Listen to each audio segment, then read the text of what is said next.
बातमी मुंबई नाशिक महामार्गावर खड्ड्यांमुळे TDRF या एका जवानाचा मृत्यू झालाय तर शहापुरात दुचाकी खड्ड्यात आदळून अपघात झालाय। खड्ड्यात दुचाकी आदळल्याने गाडीचे दोन्ही टायर फुटले।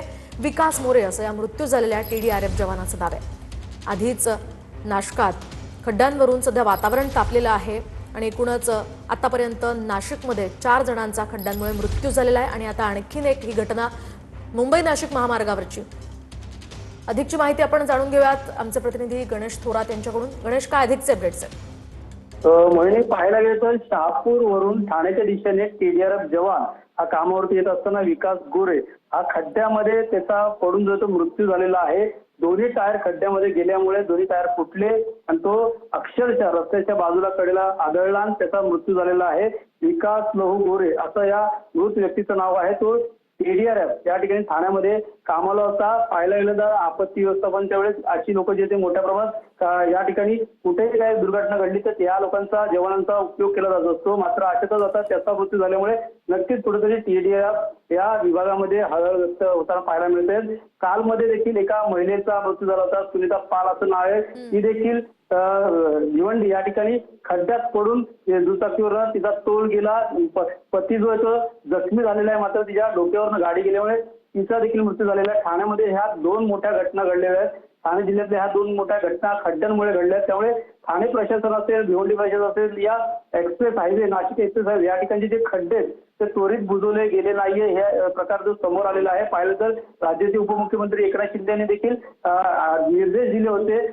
जिल्हाधिकारी असेल या MMRDA, PWD, MSRDC सर्वांना ज्याच्या हद्दीमध्ये हे खड्डे असतील ताबडतोब बुजवावे। मात्र पाहिलं तर 2-3 दिवस सतत पाऊस पडत आहे। त्या पावसामुळे डांबरीकरण जे आहे ते रस्त्यावरती मोठ्या प्रमाणात खड्डे पडले, त्यामुळे दुचाकी असेल 4 चाकी वाहनांना या वाट काढावी लागत आहे। मोठ्या प्रमाणात वाहतूक कोठे सामना देखील करावा लागत आहे।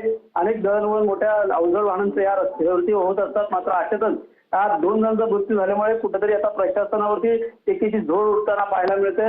नाशिक नंतर आता ठाण्यात देखील आता खड्ड्यांमुळे मृत्यूचा सापळा या ठिकाणी रचला जात आहे। पाहायला गेलं तर त्या ठिकाणी खड्डे जे आहेत ते PWD प्रशासनाकडनं, कॉन्ट्रॅक्टर असेल, ठेकेदार असेल यांच्याकडनं वेळोवेळी बुजवले गेले नसल्यामुळे अशा प्रकारची घटना घडत आहे। त्यामुळे नक्कीच आता यावरती प्रशासन अशा प्रकारचे उपाययोजना करा आणि ताबडतोब हे खड्डे कधीपर्यंत बुजवले जाणार हे देखील पाहणं गरजेचं। मात्र या अगोदर देखील मनसेच्या वतीने अविनाश जाधव यांनी अनेक वेळा जे ते आंदोलन केले होते, प्रशासनाला पत्र दिली होती, अनेक वेळा तक्रारी केल्या होत्या, मात्र अजून देखील प्रशासनाला पाहिजे तशी जाग आली नाहीये।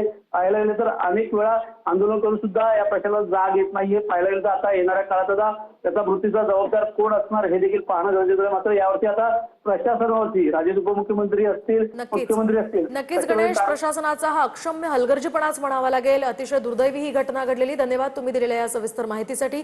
ही दोन्ही दृश्य आपण पाहतोय ठाणे मार्गावरील राहनाळमध्ये याआधी एका महिलेचा दुचाकीवरून पडून मृत्यू झालेला होता। खड्ड्यामुळेच हाही मृत्यू झाला होता आणि त्यानंतर आता शहापुरात TDRF जवानाचा या खड्ड्यामुळे मृत्यू झालेला आहे। त्यामुळे प्रशासनाला जाग कधी येणार असा हा मोठा प्रश्न इथे विचारला जातोय। अतिशय दुर्दैवी या घटना, 2 दिवसांमध्ये 2 जणांचा मृत्यू होतो आणि तरी सुद्धा अशा प्रकारे खड्डे बुजवले जात नाही, हा अतिशय गंभीर मुद्दा आहे। दरम्यान सततच्या पावसामुळे ठाण्याच्या वेशीवर हे खड्ड्यांचं साम्राज्य पाहायला मिळतंय। बॅरिकेटिंग, झाडांच्या फांद्या लावून वाहतूक विभागाकडनं खड्डे झाकण्याचा प्रयत्न होतोय।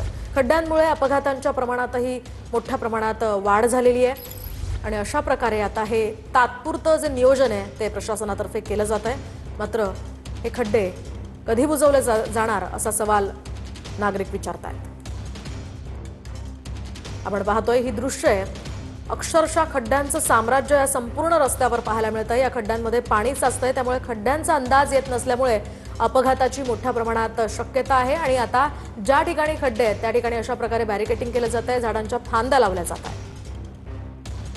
पडणाऱ्या पावसामुळे ठाणे शहराच्या वेशीवर देखील आनंदनगर, जकातनाका या ठिकाणी मोठ्या प्रमाणात खड्डे पडलेले आहेत। खड्ड्यांचं साम्राज्य आपल्याला पाहायला मिळतंय। पाहायला गेलं तर वरच्या वर पॅचअप लावल्यामुळे या ठिकाणी पुन्हा खड्डे जे ते मोठ्या प्रमाणात पडलेले आहेत। पाहायला गेलं तर जे ठाणे महानगरपालिकेकडनं काम करायला पाहिजे ते आता वाहतूक विभागाकडनं, वाहतूक विभागाचे ट्रॅफिक जे आहेत ते पोलीस ते हे या बॅरिकेडिंग लावत आहे। बाजूला पाहायला गेलं तर खड्ड्यामध्ये कुठलाही तोल जाऊ नये यासाठी झाडांच्या फांद्या देखील आजूबाजूला लावण्यात आलेला आहे। या येणाऱ्या काळात आता हे खड्डे कधीपर्यंत बुजवले जातील हे देखील पाहणं गरजेचं राहणार आहे। त्यामुळे प्रशासनाकडनं या ठिकाणी आता कशाप्रकारे दखल घेतली जाईल हे देखील पाहणं गरजेचं राहणार आहे। कॅमेरा अथर्वसह गणेश तुराट, टीव्ही मराठी, ठाणे। आपण पाहतोय ठाण्यामध्ये बॅरिकेटिंग करून आणि झाडांच्या फांद्या लावून अशा प्रकारे हे खड्डा बुजवण्याचं काम सध्या प्रशासनाकडून सुरू आहे। मात्र तरी सुद्धा हा एक खड्डा नाहीये, अनेक खड्डे या रस्त्यावर दिसत आहेत।